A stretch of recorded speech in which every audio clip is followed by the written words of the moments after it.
Welcome to Uniquely Brilliant, a podcast for creative, quirky, and extraordinary thinkers of all ages and the people who love them. We encourage, inspire, and provide strategies to motivate you to embrace your unique brilliance and realize your potential for success. Hi, I'm Diana Bader, also known as Coach Di. I encourage teens and young adults to become who they are and develop personal success through self-awareness and positivity. You can find me at freshcanvascoaching.com, follow and like the Fresh Canvas Facebook page, or follow me on Twitter and Instagram at Coach Di. Hello there, I'm Becky Berry.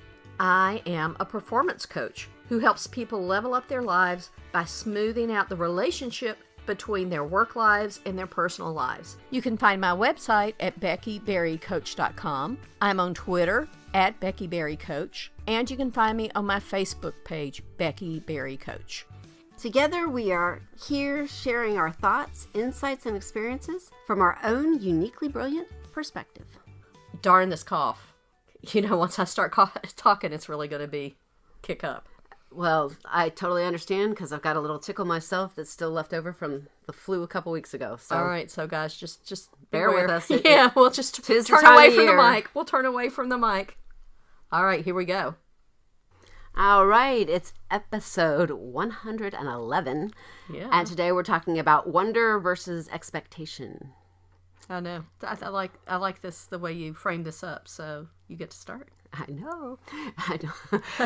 Well, it's Groundhog Day as we are recording, and I was telling Becky this morning that I feel like the year has just started. My year started off not bad. I was on a cruise, but I was sick with the flu, and now I'm just... And all the weather craziness here. Yeah. You know, that really... The kids would go to school for a day and have 3 days. Yeah.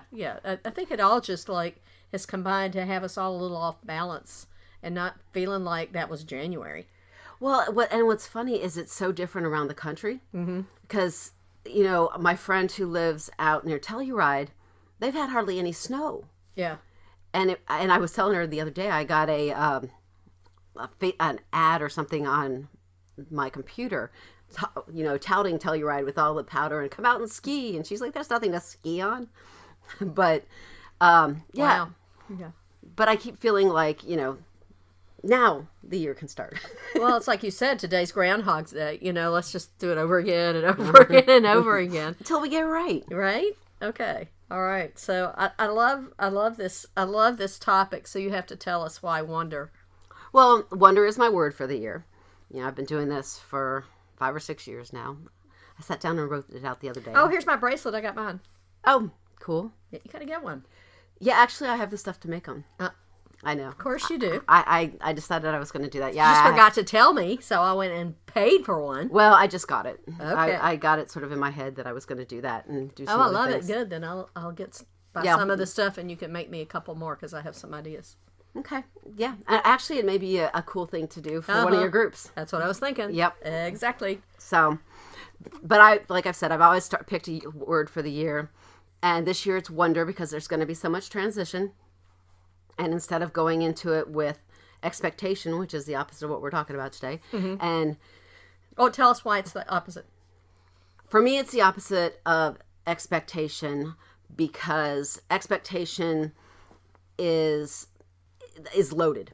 Well, it presupposes an outcome. Yeah. Right? Yes. It presupposes an outcome. Yeah, and to me it's just a loaded word. And if I go into a situation already expecting the outcome, already predefining what the experience to be, then I may miss out on another experience. Right. Well, because you hear people go, well, this is, I'm dreading this. It's going to be terrible. And of course it's terrible because you said it was going to be. Yes. Yeah, right? Yeah. Those words, they're powerful. And yeah, I've been focusing a lot of that lately too, on my words and what I'm saying, even to myself. Particularly to yourself. Mm-hmm. Because I just think that, I just know the power of that. And so instead of going into this year and all of these changes and all of this transition with expectations, I'm going in with a sense of wonder and trying to allow stuff to happen. I wonder what's going to happen. Yeah. Okay. I wonder. Yeah. I mean, okay. just that phrase opens you up to whatever's out there. I'm in this situation. I wonder how it's going to play out. Right. I like that. I think that's important.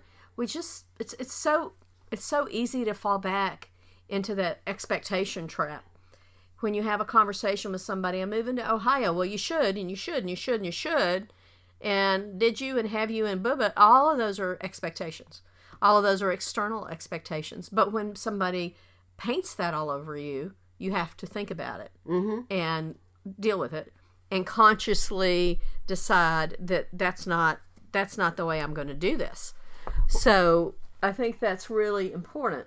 Well, and it's really hard for people who need some sort of structure to allow themselves the freedom of wonder and understand why I would want to do it. Whoa. So that was like rich. So let's unpack that structure and wonder, because that kind of sounds like opposite ideas. I totally get it. But explain.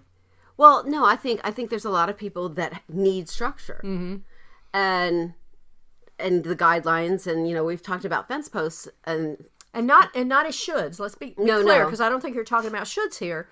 They just need the I think of it as a framework, as a framework that they can move forward and like with the fence posts to knock up against. Yeah. Right. Yeah. And for me, I don't. I'm trying to think of what I was just saying before that, but well, you were talking about having the structure. Well, I think allow the wonder. Yeah. Well, I wasn't really. That's not exactly what I meant, though. I mean, I think that there's other people who require structure who don't understand my sense of wonder. But got it. Okay. But I do experience wonder with a sense of structure. Because I was thinking, for somebody who's not structured, you're very structured. Well, but and it's your favorite word. It's that essentialism thing, and that's your fence post, right? Yeah. That's your fence post. Do I really need this? Does this fit in? Does it meet my 3 criteria? No, bye. So that's your structure. And it happens to be a structure that leaves room for a lot of wonder. I believe that people who need structure, who have a structure that they've created for whatever's next, a move, going back to work or whatever, if there's a structure or a strategy that they can buy into, then they can relax a little bit and not be so like wrapped around the axle, so that they might have the opportunity, this is what I was talking about, to experience wonder, because they know how it's going to unfurl and they don't have to hold on to it so tight. Does that make sense? Yeah, a little bit. I mean, it's totally not how you work, but yeah, no, I hear what you're saying. And what I was thinking as you were, describing my sense of structure is very flexible. Right. And so I don't have, rigid fence posts and rigid fences. I have very flexible ones, and I have ones that I'm comfortable moving. Right. Because you have a like firm measure. I've read half of Essentialism. I still haven't finished it, but since I mark up every page, it's kind of hard to get through. Right. So I think there can be an idea that is your structure for you. Yeah. And that being an idea rather than things and benchmarks and stuff, that's where that flexibility comes from for you. And that's how you just kind of conduct your life. Yeah. Yeah. And one of the things, with this whole wonder versus expectation thing is, I think, allowing myself to experience the world in a sense of wonder gives me more of that flexibility that I crave, but while allowing me to have the structure of my beliefs and those things that are essential to me. Right. I see that. So, because personally, I feel like expectations make your world much smaller. And they shrink it and shrink it and shrink it. And for me, I love, it's the growth mindset. Yeah. It's, if you want to have a growth mindset, you have to be able to go beyond, and you can still keep a sense of structure, but you can move those fence posts. You can allow them to be flexible here or there. Right. Because there's not a final answer. And you have to have a gate so you can allow stuff to come in. Right. Or leave. Or leave, or or get out. absolutely. That stuff you don't want in there. Absolutely. Get it out, right? Absolutely. It's really important. And that's another big part of my sense of wonder for this year is to open the gate. Let it go out. Let it go out, let it come in. Maybe I'll have 2 gates. Maybe I'll have one on each side. in and out, in and out. I like that. Because some of the things that are coming in are welcome to kick some of the things out. Yeah. For sure. Yeah. So, buckle up. So have you experienced it yet this year? Some wonder? Well, I haven't had that much time. But yeah, I think so.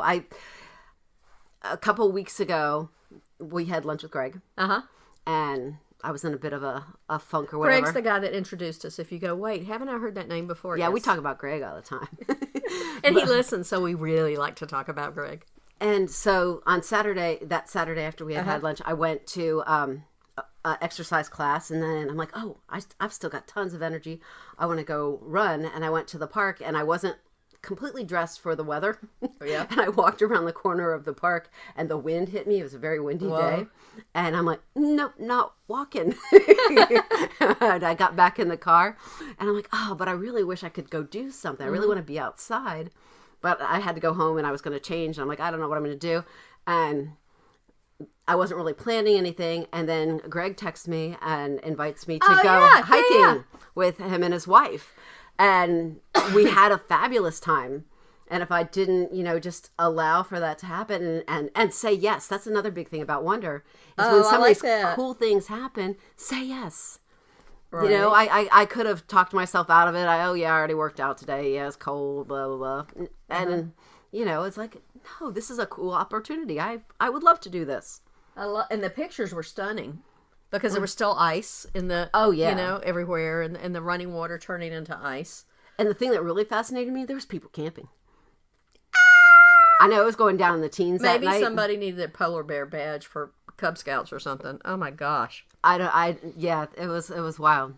But I like to be rugged, but not quite that rugged. Well, that was a perfect example of wonder. It was also a perfect example of appropriate expectations. Mm-hmm. You were going to walk with the expectation that the weather was good and it would be great just the way you are, and you get out and the wind knocks you over. You're like, I don't think so. So you went through one of those gates, and that one of the boundaries, whatever you want to call it, and then this other opportunity happened because you paid attention. Mm-hmm. So I was going to ask this earlier.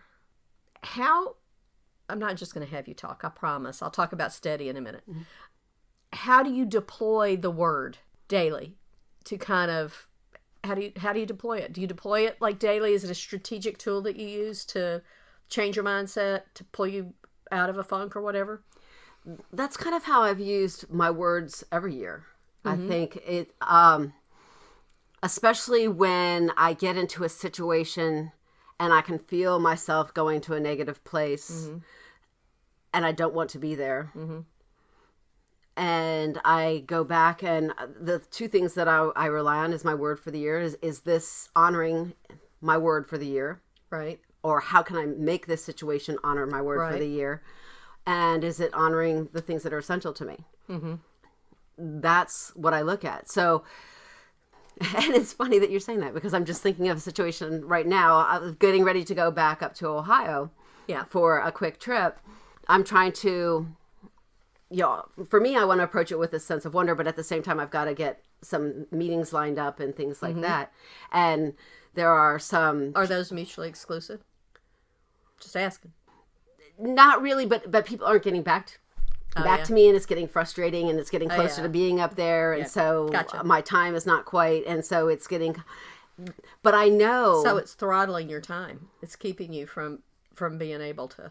Well, yeah, and I don't want to miss out on any of the things that I want to do while I'm up there. So I've kind of gone to this expectation place back and forth a little bit with it, and so I've had to remind myself, okay, you've got this amount of time. Mm-hmm. How it's going to play out is how it's going to play out. As in, I wonder how it's going to play out. Mm-hmm. I'm not imposing something on it to make it play out a certain way. Yeah. Exactly. Because when that wonder word is powerful, because you can wonder, I wonder how this is going to play out, which is one of your big things you say anyway. Like you said it in the conversation this morning that we started off with when you came in the house. But there's also a sense of wonder, which is a different kind of different, it's nuanced version of the verb wonder, which makes it really, really powerful. Yeah, and there's some things that I can go into with that sense of wonder and awe a little more easily and without the expectation, and just like, okay, let's see what's going to happen here. Let's see how it plays out. Yeah, I'm good with this. Let's see if this is, I usually have some sort of imagined idea anyway, not necessarily an expectation. Especially if I've been given a little bit of information. And example. Give us an example. Well, right now I'm because you're a master at this. This is why I wanted an example. I'm looking at houses to rent up there. And so you get a little bit of an idea online, but sometimes you walk into a house and it's like, whoa, what filter were they using on those pictures? and other times, if it's sepia tone, it's a warning. Beware, red flag. And in other times you go, oh, this is even better. Oh, I didn't see that they had this or this extra room or this kind of thing. That makes this even better. And so, a lot of times I'll go into situations with a little bit of an idea, something that I've got some sort of fact-based imagination on. But window shopping. I call it window shopping. Yeah, that's a lot what it is. And then, but if I allow the wonder to happen, I don't mark it off right away. Well, you can see the possibilities as long as wonder is your anchor, then that you can handle the expectations. Right. That gives you a different filter lens to look at them. Well, and it just gives me a freedom. With wonder, there's a lot more freedom. If you have a whole lot of expectations, you go into a situation, and if it doesn't meet your expectations, we immediately quantify it as bad. It's I love that. Yeah, we do, don't we? And so guilty. With a sense of wonder, it's like, okay, this isn't what I was expecting, but it gives you more freedom to go, oh, so how can I make this worthwhile? How can how can you make it work? Well, because one of the things you didn't say, the reason you're looking for a house to rent instead of an apartment is you're moving with a menagerie, including 2 dogs that aren't tiny. Yes, 2 dogs, 2 turtles, 2 part-time sons. Yeah. So, and a lot. I like space. I just don't like people on top of me. I mean, hey, this is the they're big thing. people too. Well, just saying, they're big guys. They're tall. They're tall. They're both over 6 feet. Yeah. But I also, in the apartment thing, with my energy and my introvertedness, I can feel a lot of that. I mean, I remember... It'd be like living in a dorm, right? Yeah, I remember living in an apartment, and there was a crazy lady that lived near us, and I hated seeing her in the hallway because she was just draining. Yeah, it got painted all over you just by walking by her, right? Yeah. Yeah, I can see that. Well, my word of the year is steady. See, I can't even remember it. That's why I wear it on my wrist. Steady. And it's working. It's working. Like yesterday, it was a long day, but I kept having more time than I thought I did. And I was like, steady. When I chose the word steady, I've talked about this on another podcast. I don't remember which one. It's one of the last 10 episodes. Excuse me. I could never say the word steady. I always said the word settle because, I don't picture myself as working steadily. However, Diana has corrected that misapprehension of mine or this mistake of mine and said, yeah, you are. You just you're not labeling it that way. So I've gotten to the place where I don't think of it as settling. And that occurred when I realized that what I have in my head is steady is slow and steady wins the race. Well, fast and steady can win the race too. So I just had to frame that up differently. Because when I said steady, I had it anchored to slow, and I don't do anything slowly. I read fast, I eat fast, I walk fast, I talk fast. I just don't do anything slowly. And all of a sudden I was like, oh, okay. But just even before I got the bracelet, I have one of these washer bracelets that has steady stamped on it on a purple string because that's my brand colors. And it just, it was obviously the right word. Yeah, well, it was obviously the right word for me for this year. As you're saying, steady and settle. Settle is, there's no movement. Mm-hmm. And steady implies movement. Yep. And you are movement personified, even if you don't like the pace you're going. Yeah. It's you get to choose the pace. Well, the other thing that helped was that that naval saying, "Steady as she goes," which is always about a boat that's like pitching back and forth on the water. And I was like, okay, I can do that. That makes a lot of sense. That's exactly what I do. Yeah. So, because I talk about, sometimes I feel like everything's shifting under my feet. And I don't so much right now, but that's exactly. And then I'm pretty steady. I can get my balance back. So I really do like it, and it really has helped me like close the deal on marketing campaigns and just do it because it's on my mind. Now it's on my body, but before it was just on my mind. Mm-hmm. And this is the first time I've ever chosen a word, so it's kind of cool. It's kind of cool. Rubbing off on you. Yeah, and hey, as if anything else was possible at all, right? Exactly. So I think also for me that the steady helps me with my own expectations. Oh, yeah. You can deploy a word if you picked a word of the year. I think we can use those words to keep ourselves grounded in a different way. So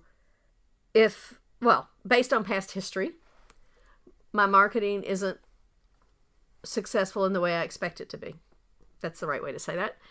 So I might not get as many people signed up for a group or the response I wanted or whatever, but that's an expectation. Mm-hmm. So if I just use the word steady to move that expectation out of the way, it doesn't matter what you expected, just keep going. Then I'm really able to have things happen. And wonder has been all over lately for me. I've closed a bunch of business. I've met some people, and it's just like, wow, this is like amazing. Let me see if I can say like 4 more times. So, the having the word of the year, having a word that kind of anchors you or tethers you. I like tether better than anchoring. Because when I think of tethering a hot air balloon, so I think that's really, nice. Yeah, so I think those words of the year are powerful, and I just love wonder because you chose wonder. It's on my mind. Well, right, and vice versa. Is that working for you? Yes, yeah, and actually, because one of my goals, not expectations, is to run a race in June. Oh, that's right. And it's going. When I was sick and then I still had the cough for a week after, so I really just started getting back into the groove of things this week. Well, and let's talk about wonder versus expectation and health, because you just had this gigantic curveball thrown at you last year with the thyroid cancer, and now all of a sudden they're meds to balance things, and they're not balancing things, and these core strengths of yours are not there. You can't call on them the same way. So, sometimes you're like, I wonder what's going to happen now. And it's tough. It's like a constant battle. Well, and I don't try to use my word for wonder in a negative context, like wonder what's going to happen now, as opposed to, okay, I wonder how it can work out. Yeah, right. I wonder how I can work out. I wonder what I need to do differently. Mm-hmm. And that's how you say it in our conversations. Yep. Yeah, I approach it, there's a lot of times it's, I wonder if this is me or the meds. But, right. But, there's a lot, but I also allow the wonder to open up and go, okay, this is where I'm at now. Mm-hmm. So what do I do with this new place? Right. And just allow, whatever happens, and then deal with it in that moment. Yeah, as far as any of that goes. And it, I look at, I've really done a lot in the last 5 or 6 years on focusing so much more on the positive. Yeah. Because it's just a better place to be. Well, it just makes everything different. It does. And so my sense of wonder goes there most of the time. Mm-hmm. It's and by allowing that, I kind of put the no thigh zone off to the side, but I've had people in the last couple weeks come back to me and ask about it and want more information and want me to do more with it. And so when I first got diagnosed, instead of going to that place of victim and whatever, I allowed other things to fill my mind. Well, you literally said, I wonder where this is going to take me. Mm-hmm. Right? Yeah. Because you're like, okay, this is not what I'd pick, but it's where I am, so I wonder where it's going to take me. And that changes everything. Yeah, it does. Actually, it was really funny. I was at the park last week, and there was a couple, and there's a fork in the road, like on the sidewalk. Yeah. And they stood there. I saw them from a distance as I was walking towards them. No, they did not. Did they talk about which one to take? They did. No. And they just stood there for until I got up to them. And I made some comment about the fork in the road. And, either one will get you there or something like that. Right? And it's too funny. But it was kind of funny to watch because they both, pondered that for probably a good 30 seconds or longer as I was approaching. Essentialism. That's all I'm going to say, right? That's it. Boom. Essentialism. And, either one would have taken them right to the same place, but it was kind of funny. That is crazy. All right. So wonder versus expectations, because that wonder is a fun, when you said, I kind of know it, but when you said it, it really resonated that wonder is an indication of a growth mindset. Yeah. It allows... When you leave yourself room to wonder, right? Yeah. It allows you to allow other things to come in. Mm-hmm. Mm-hmm. Get out of your own way. Yep. It gives you so much freedom. It does. It does. All right. So, Stamp of Brilliance, I already have it. So, just say yes. Okay. All right. You said it, so. All right. We'll be right back. All right. Today, the Stamp of Brilliance is to experience wonder, say yes. Self-explanatory. There you go. All right. Thank you for listening. If you enjoyed the podcast, please share it with a friend. Also, take a minute to rate it and leave a review on iTunes. Check out our website at uniquelybrilliant.me and sign up to have the podcast delivered directly to your inbox. Shoot any thoughts, comments, and suggestions to us at uniquelybrilliant.me. You can find us on YouTube and also reach out to us on Facebook. And don't forget to like us. Until next time.